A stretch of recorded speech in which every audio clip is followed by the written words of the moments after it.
I began the MBA program at Stanford, ambitious but really unsure. I had vague plans about maybe doing something in impact, climate. I didn't really know. Meanwhile, my classmates were building these companies, like Sean, building these companies so confidently, and they had this innate understanding of what's basically alphabet soup: CAC, LTV, ROI, GTM. To me, this felt like a whole new language. Sean and I did a day to breathe together towards the end of our time at the GSB, and it was an amazing day. But he had purpose, direction, confidence. And I was a kind of floaty, undefined mess. I didn't really know where I was going or what I was meant to be breathing from. I floated with my parents a little bit after graduation, and I met this entrepreneur. Let's call him Jay. And he had this beautiful, sweeping vision. It was human-centric, it was forward-looking, and I was so excited about it, in part because while at Stanford, I took a class across the street. That's what business school students call the rest of Stanford. And the class was called Performance and Performativity. And I've always loved school.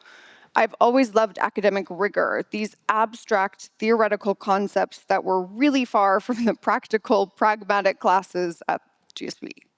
The final paper that I wrote for that class was titled Queering AI, and I argued that AI systems are inherently queer by virtue of their non-normativity and dependence on new forms of knowledge. And so for AI to reach its full potential, it will sort of fundamentally depend on ephemeral embodied knowledge that resists categorization. It's complicated, but the paper is optimistic. AI can lead to utopia if we let it be queerer and less binary. I thought you actually all might be interested in some dense theory, so I'm going to actually read you the full 27-page paper now. Just kidding. I'm kidding, but Jay, the entrepreneur, seemed to have created this company that made the abstract concepts in this paper actually real. And my body was buzzing with excitement when I met him. I had finally found my purpose.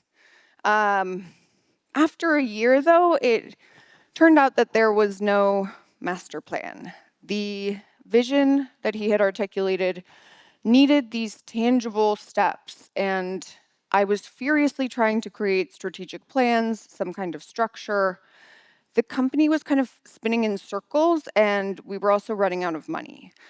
It turns out that, the alphabet soup that I mentioned before, that's actually kind of important. Some of those metrics actually do kind of matter, and you should maybe look at them. We began to discuss our fourth pivot, and it felt a little bit like I was drowning. These are my resilience scores from my Aura Ring, which is like a little health tracker. So I look at these and I say, babe, you're literally flatlining. Like whatever flourishing looks like, I don't think it's this. I agonized over leaving, but my pleas to be given a seat at the table, my attempts to add structure, the spinning in circles, it was really a risk to my mental health to stay and continue to put my body in that state. But there was a bright spot in those dark days. My colleague and friend, Amrita, she's a data scientist, whip smart, dark, weird sense of humor, just like me. We immediately got each other, and it felt like we were speaking the same language. Early this summer, we started to talk about this idea. What if we did something ourselves? And that felt foreign and far in the future and unbelievable. And then suddenly in July, Fred Swaniker, the founder of the African Leadership Academy and SAND Technologies, who's been named one of Time Magazine's 100 most influential people, approached us about a partnership, and Continuum was born. Our mission is to scale with AI that which makes us deeply human. And I want to give you an example of that now. It's Richie. How's it going? Hi, Richie. You are an expert in flourishing, and you've talked about flourishing as a skill, something profoundly democratic and also trainable. So, how do we scale flourishing? How do we move from the individual to the collective? That's right. I see flourishing as a skill that is trainable. To scale flourishing, we need to think about how to make these practices more accessible and integrate them into various aspects of our lives, from education to the workplace. It involves a multi pronged approach focusing on both individual and systemic changes and leveraging technology to reach more people. We need to create a culture that supports and prioritizes well being, making it an integral part of our daily routines. I love that. Thank you. Thank you so much. And you're a founder yourself. You founded the Center for Healthy Minds. So I wanted to ask you how you're actually integrating the practices that you're researching in the organization that you're also building. It's a great question and something I think about a lot. At the Center for Healthy Minds, we really try to embody the principles we research. This means integrating mindfulness and compassion practices into our daily routines, encouraging open communication and connection among team members, and fostering a sense of purpose in our work. We also prioritize creating a supportive and inclusive environment where everyone feels valued and has the opportunity to grow, both personally and professionally. It's about walking the talk and creating a culture of well being from the inside out. Slay. Um, I have one final question. I know that you are friends with the Dalai Lama and that there's clearly a deep mutual respect there, but I also sense that there's this kind of like fun, playful relationship. Can you share anything about what that looks like behind the scenes? Like, do you guys ever make jokes with each other? Yes, absolutely. His Holiness is such a wonderful person to be around, and our friendship is filled with warmth and humor. I recall one time when he teased me, saying, "You're the scientist who studies kindness but forgets to smile."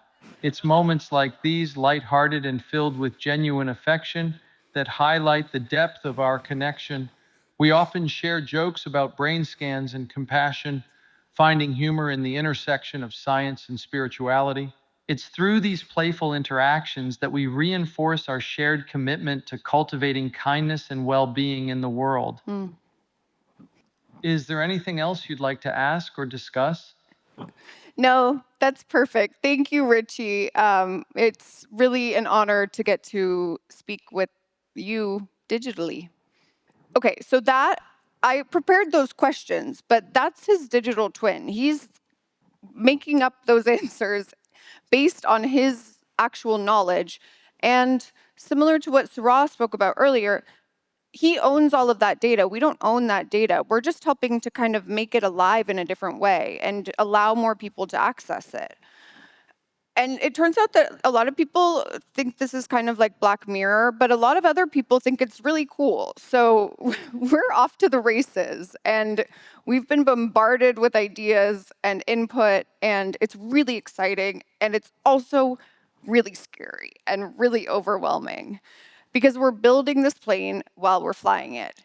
Amrit and I talk about like the horse has kind of taken off and we're chasing the horse.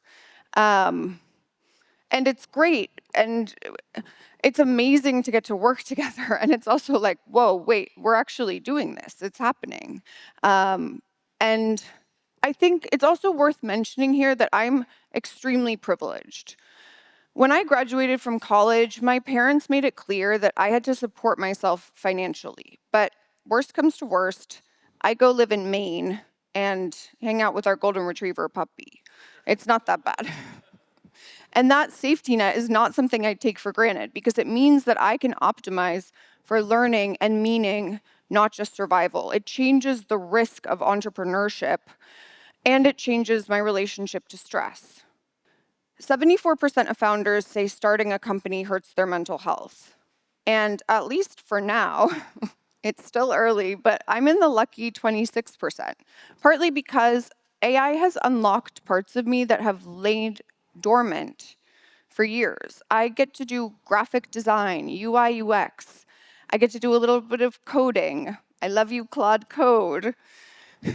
I love building and creating, and now I can kind of execute these ideas at the speed that my brain generates them.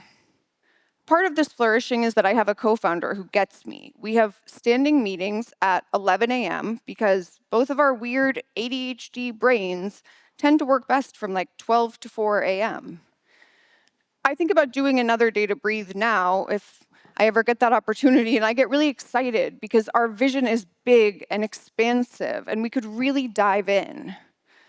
That undefined mass that I felt at Stanford, that wasn't a weakness. It was just a space for something true to emerge. And as I think about the work that I'm doing with RE and helping impact leaders find each other, Rich and I were really lucky to find each other. And we want to help scale that ability to connect individuals on cognition, not on keywords. Long term, we are not creating a digital twin company.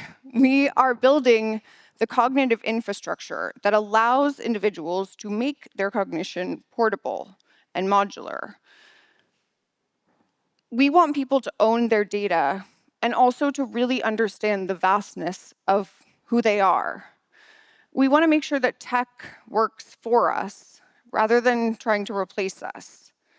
So I want to leave you with one visual and one quote.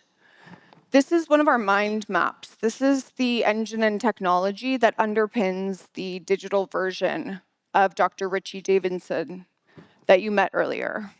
Every time I see a new one of these, I sort of tear up because you really see like the fullness of someone, the complexity of them, the nuance.